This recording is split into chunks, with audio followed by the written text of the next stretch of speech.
देखो 2025 के social science का जो एग्जाम होने वाला है ये क्लास 10 वाले विद्यार्थी का, इसमें मैं लगभग 18 को आपको जो है ना इतिहास का प्रश्न बताऊंगा। मैं बता रहा हूँ ये 18 इतिहास का ऑब्जेक्टिव, यदि सॉरी ये 2 नंबरिया प्रश्न है, अगर ये 2 नंबरिया 18 आप याद कर लेते हैं ना, मतलब पूरी गारंटी के साथ कह रहा हूँ कि एक भी प्रश्न आपका एग्जाम का नहीं छूटने वाला है, पूरी गारंटी के साथ कह रहा हूँ। देखिए लगभग 18 को 2 नंबरिया आपको प्रश्न बताने वाला हूँ। क्या चीज़ का? तो इतिहास का लगभग 18 को 2 नंबरिया प्रश्न बताऊंगा। और ये 18 यदि आप रिवाइज कर लेते हैं तो ये सारे प्रश्न आपके आ जाएंगे। ऐसे बहुत सारे प्रश्न जो आपके इंपॉर्टेंट है, लगभग 18 को 2 नंबरिया प्रश्न छाटा हूँ और ये 18 याद कर लेते हैं तो एग्जाम में 18 का 18 प्रश्न आपका लड़ जाने वाला है। पूरी गारंटी के साथ आपका सारा प्रश्न 18 लड़ जाएगा। बस यही 18 को याद करना है और कुछ नहीं। देखिए पहला प्रश्न इतिहास का प्रश्न है, सामाजिक विज्ञान का सोशल साइंस का जो एग्जाम होने वाला है उसमें से 18 को इतिहास का प्रश्न यही याद करना है। और जो भी एग्जाम में आपका 2 नंबरिया प्रश्न आते हैं इतिहास का, वो यहीं से लड़ जाएंगे। देखो पहला प्रश्न है विश्व बाजार क्या है। पहला प्रश्न है विश्व बाजार क्या है। देखो पहला प्रश्न आपको बोले कि विश्व बाजार क्या है। ध्यान दीजिए पहला प्रश्न विश्व बाजार क्या है। तो पहला प्रश्न विश्व बाजार क्या है, तो विश्व बाजार समझते हैं विश्व बाजार क्या है। देखो विश्व बाजार क्या पहला प्रश्न है, तो ऐसा बाजार, देखो आप लिखा वह बाजार जहां पर विश्व के सभी देशों की वस्तुएं आम लोगों को खरीदने के लिए उपलब्ध हो, यानी ऐसा बाजार जहां पर दुनिया का हर सामान मिले उसे विश्व बाजार कहते हैं। ठीक है ना। अगला प्रश्न बढ़ते हैं 2 नंबर प्रश्न बढ़ते हैं। देखो 2 नंबर प्रश्न राष्ट्रवाद क्या है। देखो राष्ट्रवाद क्या एक भावना है जो लोगों के बीच में एकता बनाने का काम करती है। तो यही लिखा एकदम नॉर्मल भाषा अपना भाषा में लिखा गया कि वह भावना जो सामाजिक परिवेश में रहने वाले लोगों के बीच में एकता का वाहक बनती है उसे राष्ट्रवाद कहते हैं। ठीक है। अगला प्रश्न देखते हैं 3 नंबर प्रश्न। ये क्या है? 3 नंबर प्रश्न आपका है, 3 नंबर प्रश्न है कि जिनेवा समझौता कब और किन के बीच में हुआ था। ये 3 नंबर प्रश्न है। तो 1954 में जिनेवा में हिंद चीन की समस्या के लिए एक सम्मेलन बुलाया गया था, इसे बोलते हैं जिनेवा समझौता कहते हैं। ठीक है ना। देखो जिनेवा समझौता था ना, ये पूरे वियतनाम को 2 भाग में बांट दिया था, जैसा कि उत्तरी वियतनाम साम्यवादी को और दक्षिणी वियतनाम अमेरिका सरकार को दे दिया गया था। ठीक है। इसको लिख लेंगे, इसको स्क्रीनशॉट, एकदम आसान भाषा आपको लिखा गया है, आसान, कि जिनेवा समझौता क्या है। तो जिनेवा समझौता 1954 में एक सम्मेलन बुलाया गया था। उसी सम्मेलन में जो है ना, जो सम्मेलन हुआ था जिनेवा में, उसको जिनेवा समझौता कहा गया। और ये समझौता हुआ कि पूरे वियतनाम को 2 भाग में बांट दिया था। ठीक है ना। अगला प्रश्न बढ़ते हैं 4 नंबर प्रश्न। देखिए सारे प्रश्न VBI बहुत इंपॉर्टेंट है। 4 नंबर प्रश्न आपका है कि मेटर्निक युग क्या है। तो 1815 से लेकर 1848 तक के यूरोप में जो काल था उसको मेटर्निक युग कहा गया। मेटर्निक जो था ना 1815 में जो वियना कांग्रेस हुआ था उसका नेतृत्व ऑस्ट्रिया के चांसलर मेटर्निक ने किया था। यानी मेटर्निक युग क्या था, 1815 से 1848 तक के काल को मेटर्निक युग कहते हैं। और ये जो मेटर्निक युग था, ये जो मेटर्निक युग है, मेटर्निक युग कब 1815 से 1848 तक एक काल को गए थे। ठीक है ना। वो क्या था, मेटर्निक था ऑस्ट्रिया का एक चांसलर था। मेटर्निक क्या था, ऑस्ट्रिया का चांसलर था। वो कैसा था, तो घोर प्रतिक्रियावादी था। ठीक है ना। तो स्क्रीनशॉट सबका ले लीजिए और सबको बढ़िया से याद कर लीजिएगा। मेटर्निक युग क्या, VBI प्रश्न है। बताया ना 18 को प्रश्न बताऊंगा बस इतिहास का, और सारे यहीं से लड़ जाने वाले हैं, एकदम 100% लड़ेंगे। 5 नंबर प्रश्न है, 5 नंबर प्रश्न है कि जर्मनी के एकीकरण की बाधाएं क्या थी। तो जर्मनी क्या था, एक देश था यूरोप महादेश का। ठीक है ना। तो पूछेगा, जैसे पूछेगा इटली जर्मनी ये सब किस महादेश में आता है, तो यूरोप में ही आते हैं। तो जर्मनी के एकीकरण की बाधाएं देखो 4 को बताया हूं। पहला, जर्मनी की जो राजनीति था पिछड़ा हुआ था, राजनीतिक दलों में एकता नहीं था, जर्मनी के राज्य आपस में लड़ रहे थे, और ऑस्ट्रिया और प्रसाव के बीच में क्या था, शत्रुता था। इसी कारण से जर्मनी का एकीकरण नहीं हो पा रहा था। ठीक है। तो इन सारे प्रश्नों को देख लीजिए। बस 18 को प्रश्न बताने वाले जो इंपॉर्टेंट है। यहाँ पर छठा नंबर प्रश्न है पांडुलिपि क्या है और इसकी उपयोगिता क्या है। देखो तो छपखाना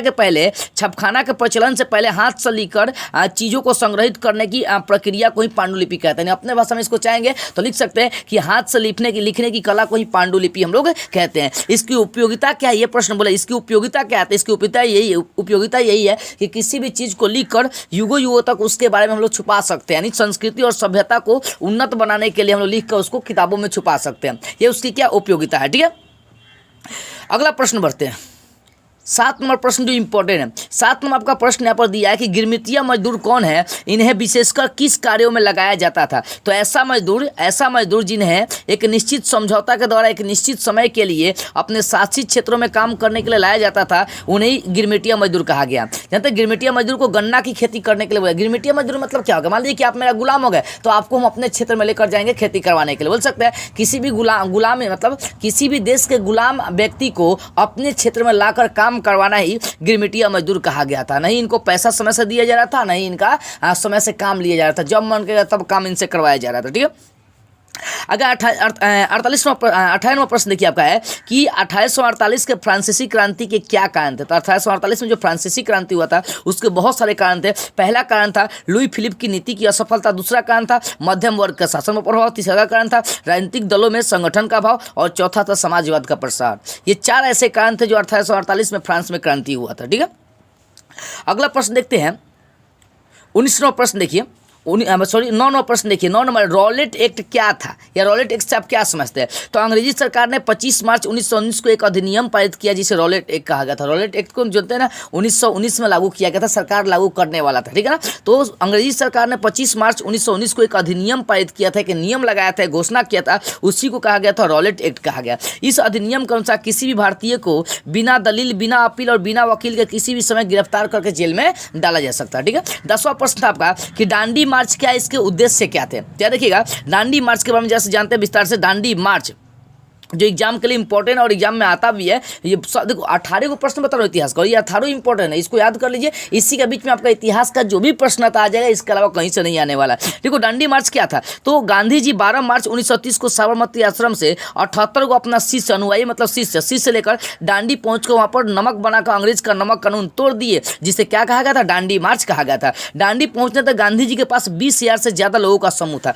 जब दांडी मार्च के लिए निकले थे गांधी जी, तो वहां पर लगभग 78 लोग इनके साथ निकला था, 78 को 80 से निकला था। लेकिन दांडी पहुंच के जहां निमक बना दिए थे, वहां पर लगभग 20,000 से ज्यादा इनका समर्थक था और इस यात्रा का मुख्य उद्देश्य था नमक बनाकर अंग्रेज का नमक कानून तोड़ना था। ठीक है ना, ये वाला चीज आप लिखिएगा कि 12 मार्च 1930 को साबरमती आश्रम से 78 को अनुयायी मतलब शिष्य लेकर निकले थे और दांडी पहुंचकर नमक बनाकर अंग्रेज का नमक कानून तोड़ दिए। और जब पहुंचे तो उनके पास कितना लोग था, लगभग 20,000 लोगों का समर्थन था। ठीक है, अगला प्रश्न बढ़ते हैं। 11वां प्रश्न है कि यूरोपीय इतिहास में घेटो का क्या अर्थ है। यानी कि घेटो शब्द का व्यवहार यूरोपीय शहरों में यहूदियों की बस्तियों के लिए किया गया था। यानी कहने का मतलब हो गया कि जो यूरोपीय सभ्यता है, चाहे यूरोपीय इतिहास, उसमें घेटो का प्रयोग किया गया। तो घेटो शब्द का व्यवहार यूरोपीय सभ्यता में जो यहूदी बस्ती था उनके लिए किया गया था। लेकिन आज के ज़माने में, परंतु वर्तमान समय में, यह विशेष धर्म, जाति या सामान्य पहचान रखने वाले लोगों के एक स्थान रहने वाले स्थान को इंगित करता है। आप इसको देख लीजिए, स्क्रीनशॉट ले लीजिएगा। ठीक है ना, यहूदी जो घेटो शब्द है उसको 2 प्रकार से परिभाषित कर सकते हैं। पहला प्रकार है कि यहूदियों की बस्ती के लिए किया गया, लेकिन आज देखेंगे तो एक साथ अलग अलग जाति के लोग जिस स्थान पर रहते हैं उसी स्थान को हम लोग घेटो कहने का काम करते हैं। ठीक है, अगला प्रश्न बढ़ते हैं जो इंपॉर्टेंट आपके एग्जाम के लिए। 18 को प्रश्न बता रहा हूँ, ये 18 में से आपका प्रश्न एग्जाम में आने वाला, कहीं और से नहीं आएगा। देखो 12वां प्रश्न आपका है कि रूसी क्रांति के 2 कारणों का वर्णन करें। तो रूसी क्रांति का 2 कारण यहाँ पर लिखा हूँ कि मजदूरों की दयनीय स्थिति और दूसरा का था औद्योगिकरण की समस्या। तो मजदूरों की दयनीय स्थिति, रूस में मजदूरों से अधिक काम कराया जा रहा था, लेकिन उसका मजदूरी कम दिया जा रहा था, जिसके कारण से मजदूरों ने क्या किया, रूस में क्रांति कर दिया। दूसरा औद्योगिकरण की समस्या, रूस में बढ़ते औद्योगिकरण मतलब मशीनों की जो समस्या थी वो बढ़ रही थी और लोगों का काफी मात्रा में शोषण कर रहा था, जिसके कारण से लोगों ने क्या किया, वहां पर आंदोलन कर दिया, उनके बीच असंतोष पैदा हो गया। तो ये चीजें लिख दीजिएगा, स्क्रीनशॉट आप ले सकते हैं। ठीक है, आगे 13 नंबर प्रश्न जो बहुत VVI जो इस बार आने ही वाला है प्रश्न, 13 नंबर का प्रश्न है पूंजीवाद क्या है। तो वह व्यवस्था जिसमें निजी संपत्ति और निजी लाभ की अवधारणा को बढ़ावा दी जाती है उसे पूंजीवाद कहते हैं। जो पूंजीवाद होता है उसमें सार्वजनिक क्षेत्र में विस्तार और आर्थिक गतिविधियों में सरकारी हस्तक्षेप, यानी पूंजीवाद जो होते हैं वो सार्वजनिक क्षेत्रों मतलब सभी जगह क्षेत्रों में और सरकार की गतिविधियों में क्या करता है, हस्तक्षेप करता है। पूंजीवाद मतलब ऐसा वाद पूंजीवाद मतलब धनी मानी लोगों का जो संपत्ति होता है वो पूंजीवाद कहलाता है। ठीक है, तो इसका स्क्रीनशॉट लेके इसको याद कर लीजिएगा। इसका डेफिनेशन नॉर्मल में बना दिया हूं, देखिए आसान प्रश्न डेफिनेशन इसका कि ऐसी व्यवस्था जिसमें निजी संपत्ति और निजी लाभ को बढ़ावा दी जाती है। ठीक है, उसको कहेंगे हम लोग पूंजीवाद। किसे कहते हैं, तो जिसमें निजी संपत्ति और निजी लाभ को बढ़ावा दिया जाएगा उसे बोलेंगे पूंजीवाद। आगे 14 नंबर जो प्रश्न देखिए, बोले सर्वहारा वर्ग क्या है। तो समाज का एक ऐसा वर्ग जिसमें गरीब, मजदूर, कृषक, श्रमिक और आम आदमी रहता है उसे बोलते हैं सर्वहारा वर्ग कहते हैं। आगे 15 नंबर प्रश्न देखिए जो इंपॉर्टेंट है। 15 नंबर प्रश्न आपका है कि इटली जर्मनी के एकीकरण में ऑस्ट्रिया की क्या भूमिका थी। तो भाषा लिखा हुआ देखिए, इटली जर्मनी के एकीकरण में इटली और जर्मनी का एकीकरण ऑस्ट्रिया के कुछ शर्त पर हुआ। ठीक है, वो शर्त कौन सा, देखिए इटली जर्मनी के एकीकरण के अधिकांश राज्यों पर ऑस्ट्रिया का अधिकार था। ऑस्ट्रिया को इटली और जर्मनी से बाहर निकाल कर दोनों का एकीकरण संभव था, इसलिए दोनों राष्ट्रों ने ऑस्ट्रिया को बाहर निकालने के लिए विदेशी सहायता ली। इसका स्क्रीनशॉट लीजिए, आसान भाषा है, नॉर्मल भाषा है, जिसको आप आसानी से लिख भी सकते हैं।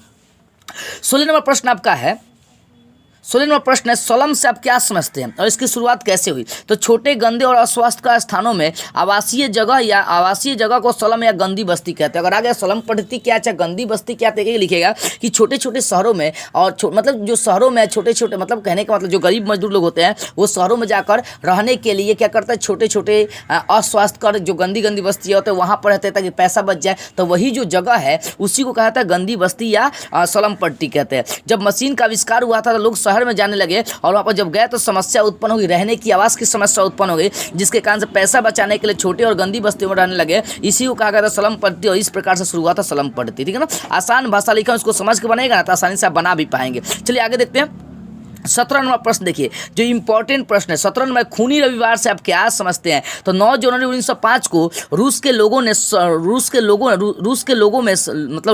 में लोगों का समूह रोटी दो का नारा, क्योंकि देखो क्या हुआ था उस समय, युद्ध हुआ था रूस और जापान में। तो जापान एक छोटा सा, मान लो अगर ये रूस है तो इसके सामने एक राई के बूंद के समान ये आपका जापान था। ये छोटा सा जो देश था इस जापान को हरा दिया। जब जापान को हरा दिया तो जापान बौखला गया कि साला छोटा सा देश हमको हरा दिया। ठीक है ना, तो रूस हार गया। तो रूस जब हार गया था, भूखमरी की समस्या आ गया, तब यहाँ के लोगों ने रोटी दो का नारा दिया। और ये कहा, वहाँ का जो राजा था पीटर्सबर्ग के महल था उस उधर की ओर जा रहे थे, नारा लगा रहे थे, जिसके कारण से रूस मतलब जार, रूस के सम्राट को जार कहा जाता है। ठीक है ना, राजा को। तो वहाँ पर रूस का जो राजा था क्या किया, उन लोगों पर गोलियां चलवा दी, जिसके कारण से हजारों निहत्थे लोग मारा गया था। और ये घटना रविवार को हुआ था। इसी कारण से इस घटना को हम लोग खूनी रविवार या लाल रविवार या रेड ब्लड के नाम से हम लोग जानते हैं। यानी कहने का ये मतलब हो गया कि 1905 में जब रूस हारा था तो वहाँ के लोगों ने रोटी दो का नारा लगाते हुए सेंट पीटर्सबर्ग महल था राजा का, वहां पर जा रहे थे। तो राजा खिसिया के क्या किया, अपने ही लोगों पर गोली चलवा दिया। और ये घटना रविवार को हुआ था, इसके कारण से अधिकांश लोग मारे गए थे। तो इसी घटना को कहा गया था खूनी रविवार या लाल रविवार के नाम से जाना गया। ठीक है,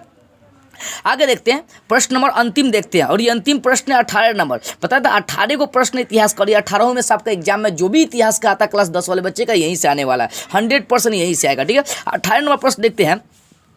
18वां प्रश्न, यहाँ पर असहयोग आंदोलन क्या था, क्या है, और यह प्रथम जन आंदोलन कैसे था। यहाँ से दो टाइप का प्रश्न आएगा, असहयोग आंदोलन से आप क्या समझते हैं, और प्रश्न आएगा कि असहयोग आंदोलन प्रथम जन आंदोलन था कैसे। ये प्रश्न आता है, कन्फर्म आता है। देखो महात्मा गांधी 1920 में अंग्रेजी शासन के खिलाफ एक आंदोलन चालू किया था, जिसे बोलते हैं असहयोग आंदोलन। असहयोग मतलब सहयोग नहीं करना था। गांधी जी का एक ऐसा आंदोलन था जिसमें अंग्रेजों को तनिक भी सहयोग नहीं करना था, अंग्रेजी सामान यूज नहीं करना था, अंग्रेजी कपड़ा यूज नहीं करना था, अंग्रेजी नौकरियां छोड़ देना था, अंग्रेजी पढ़ाई नहीं करना था। यानी अंग्रेज को किसी भी तरीके से सहयोग नहीं करना था। ठीक है, अंग्रेज को किसी भी तरीके से एकदम सहयोग नहीं करना था, ये आंदोलन था, मतलब ये नारा था गांधी जी का। ये असहयोग मतलब अंग्रेजों को तनिक भी सहयोग नहीं करना था। ठीक है, तो अंग्रेजों को थोड़ा सा भी सहयोग नहीं करना था, जिसके कारण से पूरा भारतीयों ने गांधी जी का समर्थन किया। लेकिन चौरी चौरा कांड घटने के बाद गांधी जी ने असहयोग आंदोलन को वापस ले लिया। तो लिख सकते हैं 1920 में अंग्रेजों के खिलाफ गांधी जी ने एक आंदोलन चालू किया, जिसे असहयोग आंदोलन कहते हैं। इस आंदोलन का मुख्य उद्देश्य था अंग्रेज को तनिक भी सहयोग नहीं करना। अब इसमें प्रश्न आता है कि असहयोग आंदोलन प्रथम जन आंदोलन था कैसे। तो लिख सकते हैं आपकी असहयोग आंदोलन में पहली बार भारत के प्रत्येक जनता ने, गरीब मजदूर हर जात के लोगों ने इनका पूरा समर्थन किया था। इसी कारण से इसको प्रथम जन आंदोलन, इसी में देखो इसी में छुपा प्रथम जन, यानी पहली बार जन मतलब लोगों ने क्या किया, इस आंदोलन में भूमिका निभाई। यानी गांधी जी का यही एक पहला आंदोलन था जिसमें देश के हर गरीब मजदूर, हर पूंजीपति, देश का हर युवा, हर बूढ़ा सब साथ दिया था। इसी कारण से असहयोग आंदोलन को हम लोग प्रथम जन आंदोलन कहते हैं। तो इस तरह से मैंने इतिहास का लगभग 18 को मैंने प्रश्न बताया, और मैं पूरी गारंटी लेकर कह रहा हूं कि 18 प्रश्न आप याद कर जाइए। और इसी 18 में से जो आपका दो नंबरिया प्रश्न आता है इतिहास में, ये सारा प्रश्न यहां से लड़ जाएगा। मुझे विश्वास है कि आपको ये सारी चीज़ें समझ में आ गई होगी। तो इस वीडियो को जरूर आप कुछ लोगों के पास शेयर कर दीजिएगा।